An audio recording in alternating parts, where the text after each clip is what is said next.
बहुत स्वागत है आपका हमारे खास कार्यक्रम में। मैं हूं आपके साथ साधना बत्रा।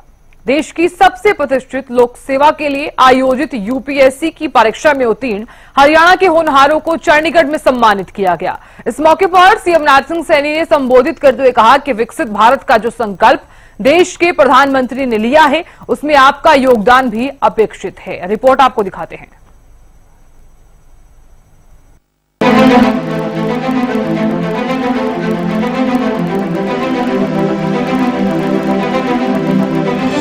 हरियाणा आज हर क्षेत्र में आगे बढ़ रहा है, चाहे वो शिक्षा का क्षेत्र हो या स्वास्थ्य का या कोई अन्य क्षेत्र। हर तरह से हरियाणा दिन दोगुनी रात चौगुनी तरक्की कर रहा है। शिक्षा के क्षेत्र में जो बदलाव पिछले 10 साल में देखने को मिला, उसका श्रेय हरियाणा सरकार को जाता है। नई प्रतिभाओं को उभारने और अभ्यर्थियों को प्रतियोगी परीक्षाओं में अव्वल बनाने के लिए हरियाणा सरकार ने कई योजनाएं बनाई और उसका असर आज धरातल पर देखने को मिल रहा है।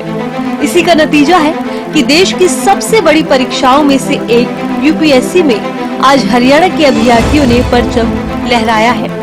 इन अभ्यर्थियों को प्रोत्साहित करने में भी हरियाणा की नायब सरकार कोई कोर कसर नहीं छोड़ती। इसी कड़ी में चंडीगढ़ में सोमवार को यूपीएससी में रैंक होल्डर्स के लिए सम्मान समारोह का आयोजन किया गया, जिसमें प्रदेश भर से यूपीएससी में उत्तीर्ण होने वाले अभ्यर्थियों को मुख्यमंत्री ने स्वयं सम्मानित किया। इस कार्यक्रम के दौरान सीएम सैनी ने परीक्षा में उत्तीर्ण हुए छात्रों को संबोधित करते हुए उनको और परिजनों को हरियाणा का नाम रोशन करने के लिए बहुत बधाई दी। कार्यक्रम में पहुंचे सीएम सैनी ने उम्मीदवारों को संबोधित करते हुए कहा कि सबसे पहले तो आप सबको मैं बधाई देना चाहूँगा। आपने पूरे देश में हरियाणा का नाम रोशन किया है। आपको और आपके परिवारजनों को बहुत बहुत बधाई। हम वो व्यक्ति हैं जो धाकड़ हरियाणा से आते हैं। सर्वे भवन्तु सुखिनः, सर्वे सन्तु निरामयाः हमारी संस्कृति और संस्कारों में है। इसलिए जहाँ पर भी आप सेवाएं दें, वहीं पर हरियाणा का नाम रोशन करें, ऐसी मैं आपसे अपेक्षा करता हूँ। हमारे जीवन का जो सफर है, हमने जहाँ पहुँचना था हम पहुँच गए। अब जीवन का सफर शुरू होने वाला है।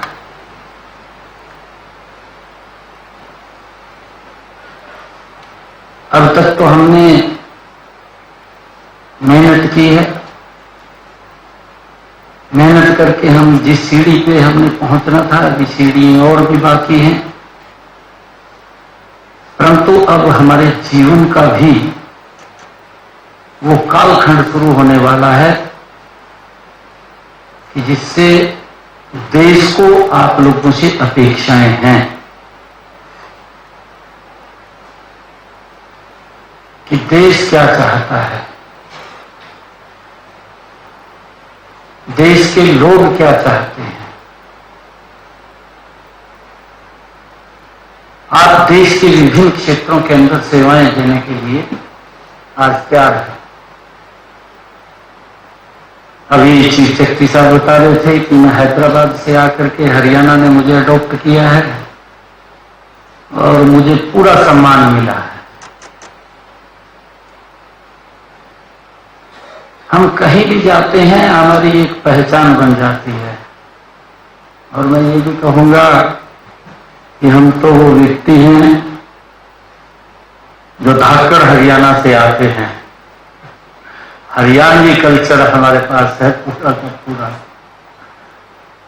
और उस क्योंकि अलग अलग स्टेट्स की वहां की बोली भी अलग है और वहां की संस्कार भी अलग है, मिलेंगे। परंतु अनेकता में एकता हमें जरूर झलकती है। पूरा देश एक ही दिशा में चलने वाला है।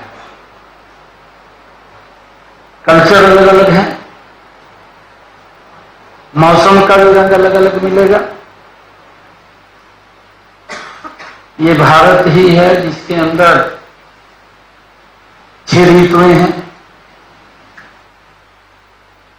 आप किसी समय कहीं जाएंगे तो आपको वर्षा भी मिलेगी, आपको बर्फ भी मिलेगी, आपको गर्मी भी मिलेगी, आपको वहां पर अन्य वातावरण भी मिलेगा कि गर्मी भी नहीं है, सर्दी भी नहीं है। ये पूरे देश के अंदर आप लोगों को ये वातावरण मिलेगा। आप सबको मैं बधाई देता हूं। आपके परिवारजन आए हैं, उनको भी मैं बहुत बहुत बधाई देता हूं। आप जीवन में जहां पर भी आप सेवाएं दें, वहीं पर हरियाणा के नाम को ऊंचा करें, ये मैं आपसे अपेक्षा करता हूं। सीएम ने कहा कि देश की सबसे प्रतिष्ठित लोक सेवा के लिए आयोजित यूपीएससी की परीक्षा में उत्तीर्ण हरियाणा के होनहारों को सम्मानित किया। देश का हर 10वां सैनिक तो हरियाणा से है ही, अब सिविल सेवा में भी हरियाणा की भागीदारी तेजी से बढ़ी है। मैं सभी उत्तीर्ण युवाओं को बधाई देता हूं। उन्होंने कहा कि सिविल सेवा में शामिल होना देश के विभिन्न हिस्सों में जाकर सेवा करने का एक अवसर है। प्रधानमंत्री श्री नरेंद्र मोदी जी ने 2047 तक भारत को एक विकसित देश बनाने का संकल्प रखा है। इस संकल्प में आपका भी योगदान अपेक्षित है और निश्चित भी है, ऐसी मैं कामना करता हूं। उन्होंने कहा कि आदरणीय प्रधानमंत्री श्री नरेंद्र मोदी जी का जो एक विजन है कि भारत को 2047 तक विकसित राष्ट्र बनाना है, उस विकसित राष्ट्र के आप सब कर्णधार हैं। हमें भारत को दुनिया का सिरमौर देश बनाना है। स्वामी विवेकानंद जी की कल्पना को कोई साकार का रूप दे सकता है तो वो आपका विजन है।